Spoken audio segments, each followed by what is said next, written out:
Are you noticing how today every institution says it wants to eliminate bias? It's become the new corporate mantra, like sustainability or innovation. But here's the question. Can you really eliminate bias if the very categories you use to describe people are built on bias? Today, we're going to sit right there, in the middle, between the intention to be fair and the reality of how we see each other. Because if we're serious about rooting out ideological bias, you need to understand this. Before bias comes belief. And we have to talk about one of the biggest belief systems of all. Race.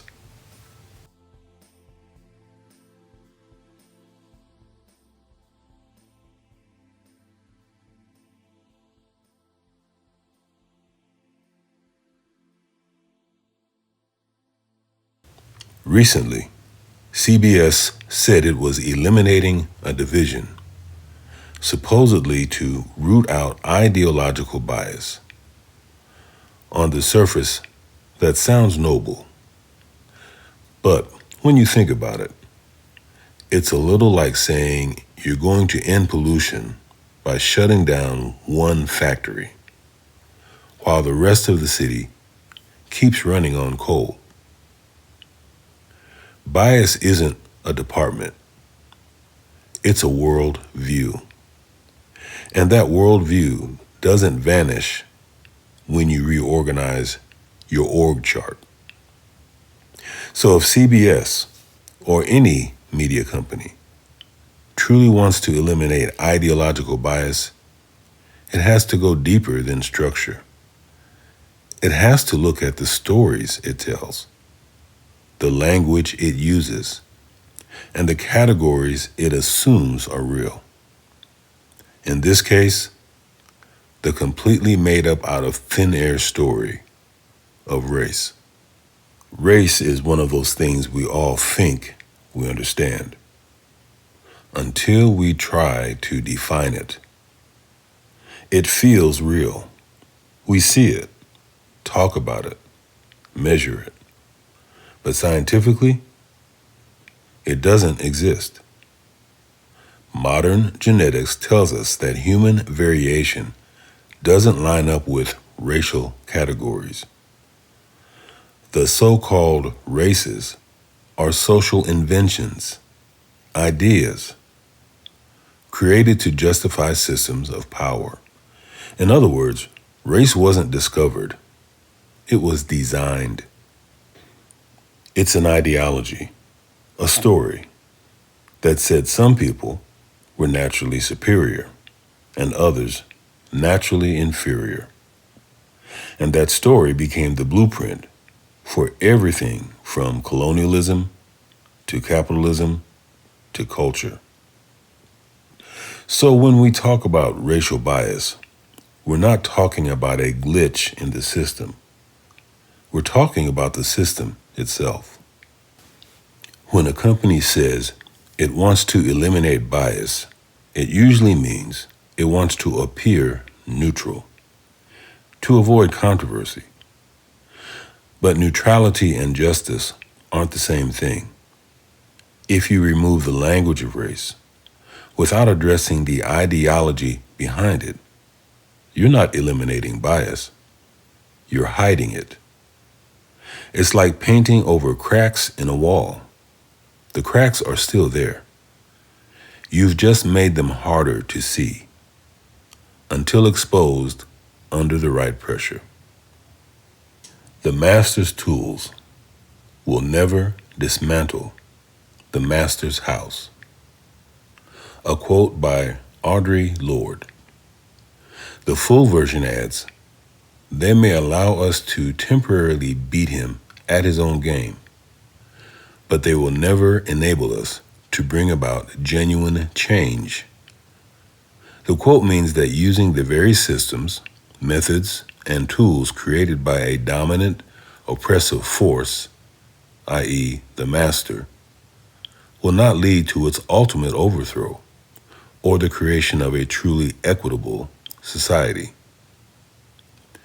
Lord suggests that the systems of power, like a patriarchal, white, European-based system, are built on principles that cannot be used to dismantle them from within.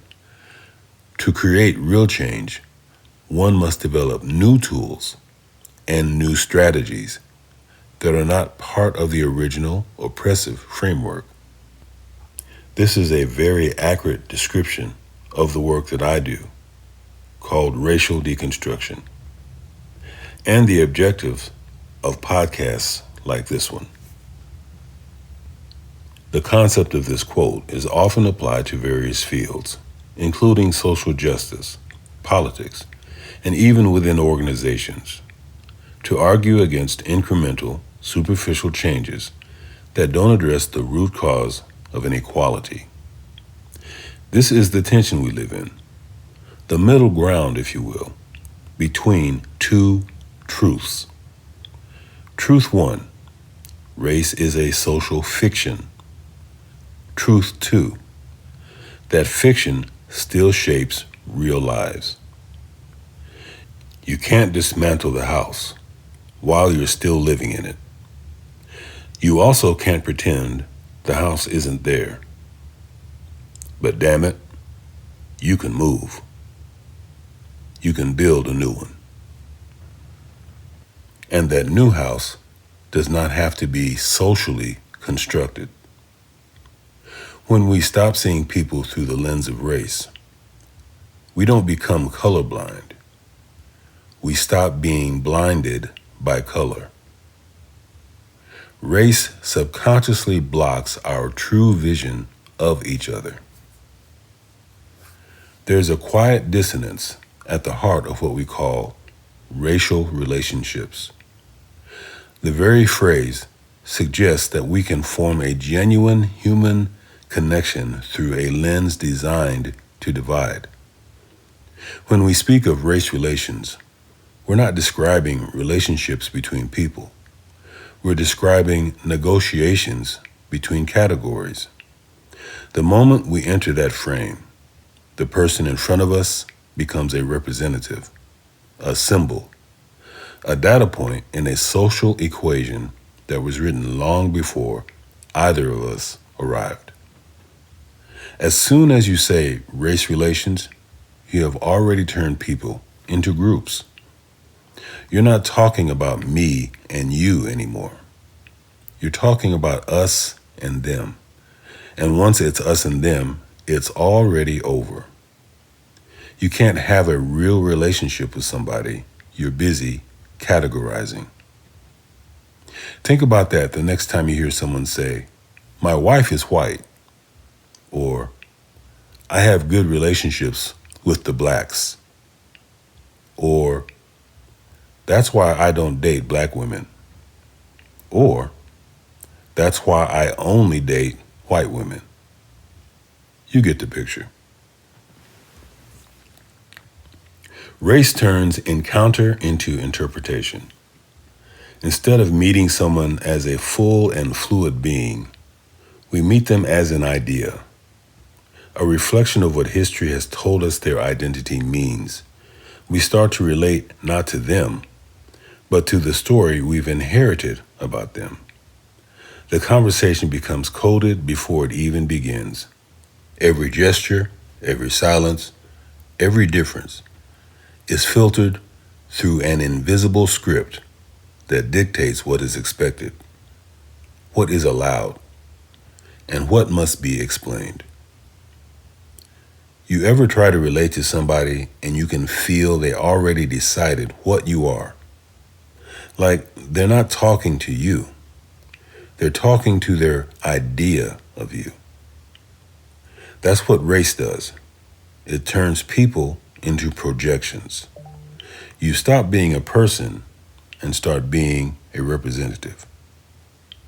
True connection begins where the construct ends, in the space where two people meet, not as racial identities, but as human beings, So, back to CBS and to all of us.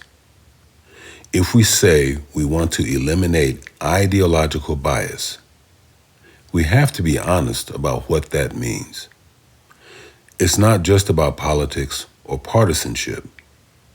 It's about the deeper ideologies that shape how we see the world, the ones so old we mistake them for truth. Race is one of those. It's an idea that once served power and now serves confusion. But if we can see it for what it is, a story, not a science, then maybe we can start writing a new story. One that doesn't need race to make sense of humanity. Because in the end, that's what In the Middle is all about. Finding the space between illusion and understanding, and learning to live there honestly. I'm George Middleton, and this has been In the Middle. Thanks for listening. Please like, subscribe, and share. And remember, the truth often lies in the middle. The middle isn't where we compromise. It's where we see clearly.